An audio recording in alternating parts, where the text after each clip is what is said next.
baca sholawat sudah banyak yang mengerti. Mungkin sholawat nariyahan, mungkin sholawat munjiat, dan sholawat-sholawat yang lain. Sholawat dengan ayatnya yang sangat terkenal, sangat populer, innallaha wa malaikatahu yusholluna ala nabi ya ayyuhalladzina amanu shollu alaihi wa sallimu taslima. Ditafsirkan oleh Ibnu Hajar Qadil Iyad dalam kitabnya Asy-Syifa yang dikumpulkan oleh Sayyidi Syekh Muhammad Yusuf atau Sayyid Yusuf An-Nabhani di dalam kitab Sa'adatud Darain, diterangkan oleh Ibnu Hajar Al-Haytami Al-Asqalani dan Syekhul Islam Imamun As-Subki dan Abu Bakar Jalaluddin As-Suyuti, tokoh-tokoh yang sangat ma'ruf, menafsirkan innallaha wa malaikatahu yusholluna 'alan nabi. Salawatnya Allah kepada baginda Nabi khususiyah,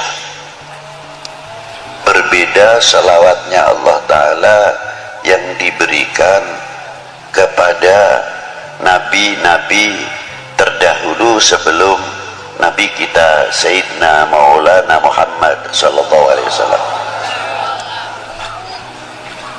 Kalau sholawat yang diberikan kepada para anbiya rahmatan mutlak, tapi yang diberikan kepada baginda Nabi maknanya salatullahu alaihi sallallahu alaihi wasallam salatan rahmatan makrunatan bita'zim.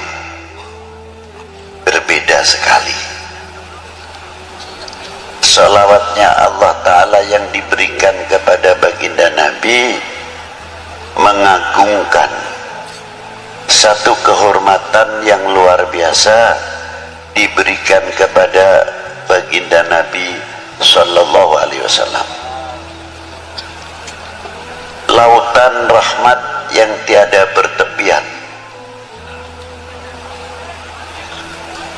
rahmat yang sangat luar biasa, tapi tidak mungkin orang itu akan menggapai rahmat Allah Ta'ala yang diberikan kepada baginda Nabi tanpa ada pancingnya, syaratnya apa? Dengan sholawat lagi. Jadi kalau kita membaca selawat kepada baginda Nabi, yang untung itu bukan baginda Nabi, yang untung sebetulnya kita. Itu diantaranya.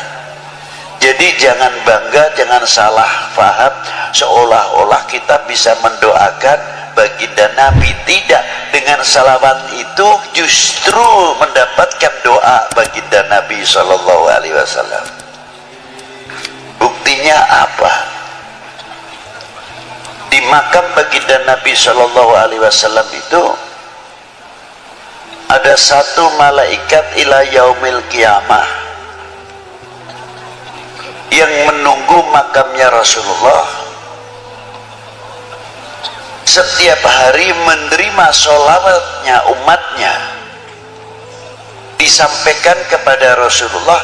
Yang hebat itu tidak pribadinya saja, malaikat cara menyampaikan kepada baginda Nabi disebutkan orang tuanya, ini sholawatnya fulan bin fulan ya Rasulullah kepadamu.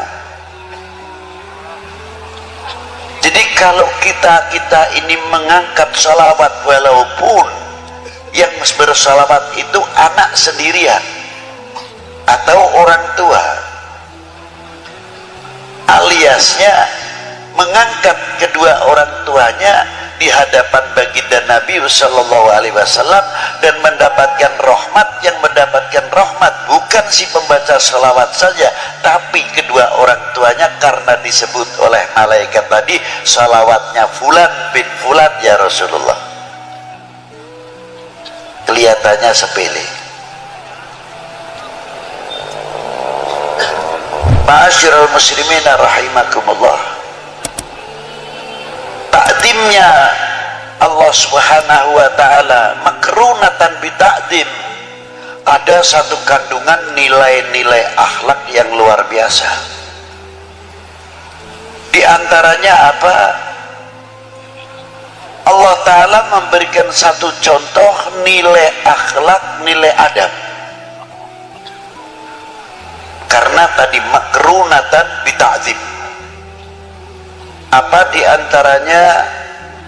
La taj'al du'a ar-rasul bainakum kadu'a ba'dukum ba'da. Jangan engkau memanggil kepada kekasihku ini sebagaimana engkau memanggil sesamamu. Allah Ta'ala tidak pernah memanggil dengan kalimat nida ya Muhammad atau ya Ahmad. Tidak ada itu. Coba dari mulai Bismillahirrahmanirrahim, Alif Lam Mim sampai kepada Qul a'udzu birabbin nas, tidak ada kalimat nida ya Muhammad atau ya Ahmad. Ada khobar wa ma Muhammadun illa rasul, begitupun pangkatnya Rasulullah di bawah illa rasul.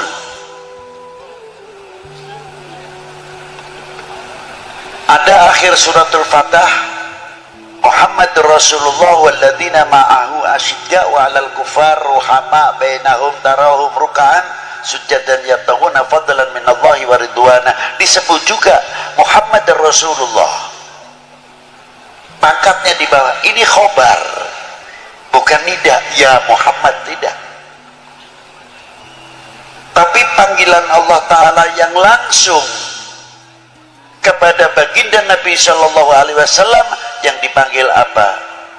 Yasin, Toha, ya ayuhan Nabi, ya ayuhan Rasul, ya Mudaththir, ya Muzammil, dan lain sebagainya, kebesaran-kebesaran asma'un Nabi Shallallahu Alaihi Wasallam.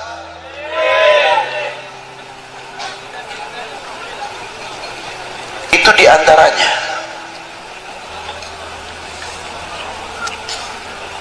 Maka kita dididik oleh Allah Ta'ala, jangankan kepada baginda Nabi Shallallahu Alaihi Wasallam, yang kepada kita sendiri, bagaimana cara menghormati antara sesama kita.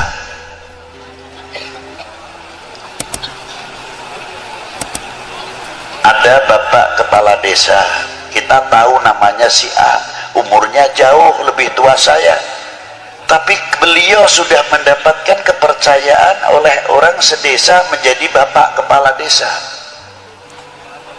Kalau saya tidak memberikan contoh yang baik, walaupun beliau lebih muda, umpamanya namanya si Fulan, kita harus menyebut Bapak Fulan mau kemana, Bapak Fulan dari mana. Inilah nilai-nilai akhlak. Kalau sudah kita saling menghormati, orang awam akan bertanya, akan berbicara, tuh ajengan yang begitu sepuh saja, tuh Habib yang begitu sepuh saja menghormati kepada kepala desanya, padahal kepala desanya pantasnya anaknya, tapi begitu hormatnya. Inilah meningkatkan kewibawaan daripada nama desa itu sendiri. Tapi kalau kita sudah memanggilnya Fulan mau ke mana, Fulan badai ke mana, atau badai tindak pundi, apa ngendi, dan sebagainya, secara tidak langsung menjatuhkan kewibawaan pimpinan-pimpinan yang ada di dalam desa itu, walaupun dalam skup yang kecil. Itu hebatnya. Maka Allah Ta'ala selalu memberikan bimbingan, tuntunan terus kepada umat baginda Nabi Sallallahu Alaihi Wasallam. Ini contoh yang luar biasa.